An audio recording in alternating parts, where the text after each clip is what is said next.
I've got a new review for you guys today, and I know you've been waiting for this one.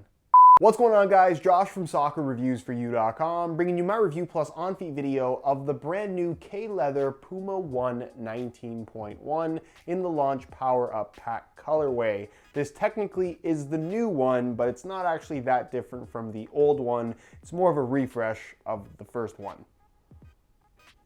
Yeah. So it is technically a new model, which begs the question, is it better than the outgoing Puma One? It's exactly the question that I'm going to answer for you guys in today's video, and basically cover all the details that you need to know, including how they fit and feel on feet. So if you're interested in learning more, please stick around, watch the whole review, and if you're interested in a pair of these for yourself, I'll leave a little pop-up on screen, or you can click the first link down below. That'll take you to the review page on my website, where you'll find buy it now links with exclusive SR4U coupon codes, where you'll be able to pick these up below their normal $200 retail price. If you guys do end up enjoying the video, please support it with a like. That helps me out tremendously. And if you're new here watching for the first time and don't want to miss out on future content from me, be sure to hit that subscribe button along with the little bell notification so you get notified when the next new video goes live. Included with the boots is just a box, no extras, just a box. One box. So to start off, I want to clear up any possible confusion. This is the now old Puma One. This is the new Puma One 19.1. Unfortunately, Puma opted not to call this the Puma One 2. Missed opportunity, but we can't have everything in life. Now, if you look at the two boots side by side, they do look quite similar. Obviously, the colorways are different, but the overall construction is not that far off. The main difference that you're going to find with this refresh is if you look on the Puma One, all of the internal structure for the leather and the pattern that you find in the fuse area through the midfoot features this kind of dot texturing / pattern, where on the new One 19.1, they've swapped out the dots for a more wavy design that I would actually argue looks a lot cleaner, but ultimately feels pretty well the same. So the upper is made up of three main elements. You're going to find the kangaroo leather here in blue at the toe. You can see the segmentation in the form of this outline along the edge of the forefoot. And then the black area of the upper features an Evo knit base. You can see some of that exposed Evo knit across the top of the foot in the lacing system, as well as in the collar area. And then what they call fuse fit on top, which is the fuse layer where you find the form stripe as well as the black and kind of paint splattered graphic. That's there as more of a grip and structure element to reinforce that Evo knit base. So the kangaroo leather here at the toe, as you would expect, is actually very good quality. It's soft, it's flexible, and like a lot of modern leather boots these days, doesn't actually feature any stitching as a reinforcement element. Instead, there's an internal construction, some kind of material that gives it this wavy texturing that you can see on the surface, and also reinforces the leather, making it more responsive than I think you might expect, but still maintaining the softness and I guess general comfort that you would expect from a premium leather boot. Now the leather is pretty much focused here in the toe box and forefoot area, with the midfoot, I would say, feeling a lot thinner overall. But if you like having that little bit of leather, kind of like what Adidas has done in the past with the leather F50 series, for those that were fans of that particular boot, you're really gonna like the feel of what they've done here on the leather version of the Puma One 19.1. You'll also notice a little ring of like a sandpaper texturing along the edge of the toe box where it connects to the sole plate. That's there as mainly a durability / reinforcement element, just to ensure that the bond between the upper and the sole plate is as strong as possible. Moving to the midfoot, you'll find that it is entirely an Evo knit base with this fuse fit material on top. And the fuse fit is more of a matte finish. There's really not a lot of extra grip to be had, and the overall touch that you get is a lot thinner through the midfoot than what you'll find with the leather at the front. However, what's really nice about this Evo knit base is it does provide that sock-like sensation, but at the same time, it is remarkably responsive. The Puma One line, or the Puma One line now, sorry, is technically the speed boot offering from the Puma brand, and it definitely does have that super locked in, responsive, secure sensation while still being very soft. I think the best comparison for this material through the midfoot is actually the Flyknit upper that we have on the Superfly and the Vapor 12 Elite, which is a pretty strong comparison to make, and I would actually argue that this is a little bit softer. Not quite as responsive as Mercurial's, but they definitely come very, very close. Of course, it does have a one-piece construction as well, where of course the tongue kind of flows up into this collar area, giving you this mid-cut design. There is also a low-cut variation of the Puma One 19.1 that I'm hoping to review on the channel sooner rather than later. Then you have your lacing system, which is kind of unique in that it does use dual lace holes in certain areas, but then uses a lot of these knitted lace loops on the surface of the upper that really actually give you a very locked-in sensation and a good amount of customization in regards to how tight the boots are going to wrap your foot, because you'll notice here at the top, they give you all of these extra lace loops to more or less kind of customize the lacing setup.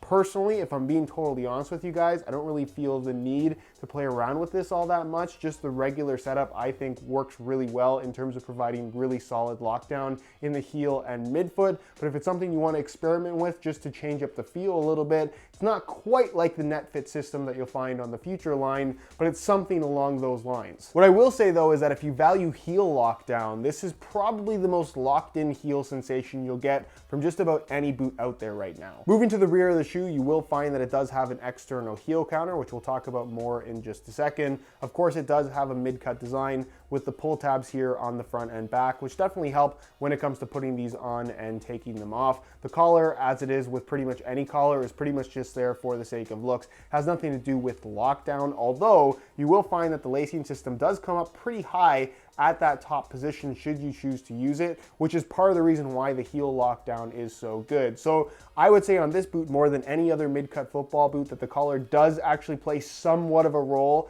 in the overall fit, but certainly isn't going to provide any kind of ankle support if that's what you're hoping. Internally, you'll find that it does have a nice synthetic suede liner. The insole is fully removable and as straightforward as it gets. It features a nice synthetic suede lining on top, and it's made from a single layer of black foam. Moving to the base of the 119.1, you'll find the Rapid Sprint sole plate, which I would actually argue is one of the more underrated sole plate stud pattern combos on the market right now. As mentioned earlier, it does have a one-piece external heel counter attached directly to the sole plate, which I am personally a big fan of. And then the sole plate itself is a nice lightweight plastic. It does feel relatively thin, but at the same time, it has good structure to it. The midfoot is very, very stiff, and there's definitely some stiffness to the forefoot as well, more so than what you'll find from the Futures, but it does give you that, dare I say, Mercurial-esque speed boot type of feel that, again, I don't think a lot of people would expect from this boot simply based on how it looks. So the sole plate, really, really solid. And then as far as the stud pattern is concerned,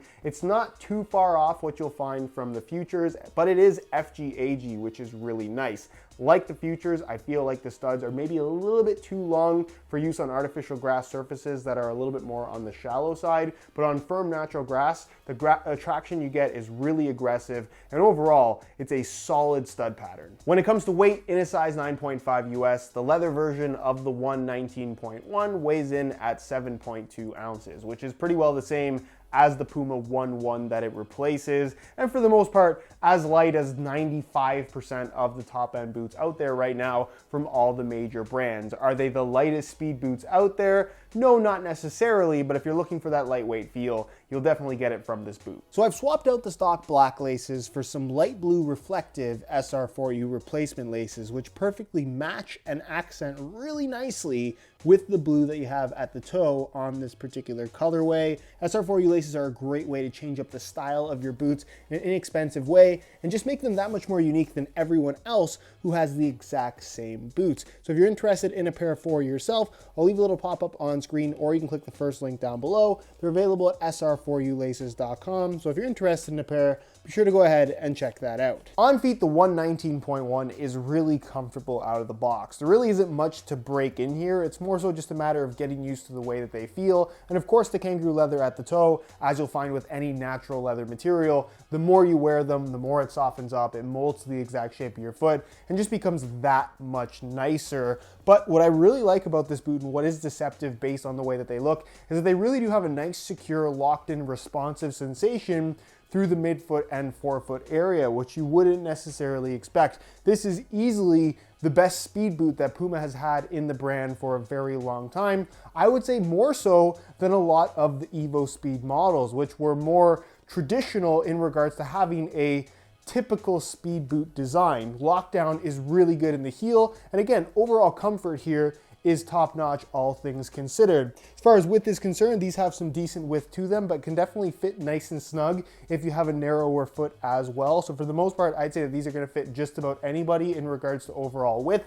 And as far as sizing is concerned, I'm wearing these in my usual size 9.5 US, and the fit and length is absolutely perfect. So if you are looking to order a pair for yourself, I strongly recommend going true to size in order to achieve the best possible fit. So in conclusion, to be perfectly honest with you guys, there's nothing groundbreaking about what the One 19.1 has on offer, being that 99% of this boot is exactly what we had before in the Puma One that it replaces. I think that aesthetically, this new design change that they've gone with does look a little bit better, but that's meaningless when it comes to performance. And when it comes to actually playing in the boots, if you had the first Puma One, you're still really gonna like the Puma One 19.1 because it is effectively the exact same thing. If you've never tried something from the Puma One line before, I definitely think that the 19.1 is a very solid option. And as a whole, while it's not my cup of tea necessarily, I think if you're on the market for a speed boot with leather incorporated into the upper that's actually really good quality and does give you that comfort and softness, a speed boot without the tight squeeze of something like a Mercurial, I think you're really gonna enjoy what the One 19.1 has on offer. Anyways, guys, that's it for my review of the Puma One 19.1. If you enjoyed the video, please support it with a like. Again, if you're interested in a pair of these for yourself, you can click the first link down below. That'll take you to the review page on my website where you'll find buy it now links with exclusive SR4U coupon codes where you'll be able to pick these up below their normal $200 retail price. If you have any questions, as always, leave them down below in the comments, and I'll do my best to get an answer out to you as soon as I possibly can. Subscribe if you haven't already for daily videos on all the latest and greatest soccer gear. You can find all my social media information linked down below in the description as well. Other than that, guys, thank you so much for watching, and we'll see you in the next one.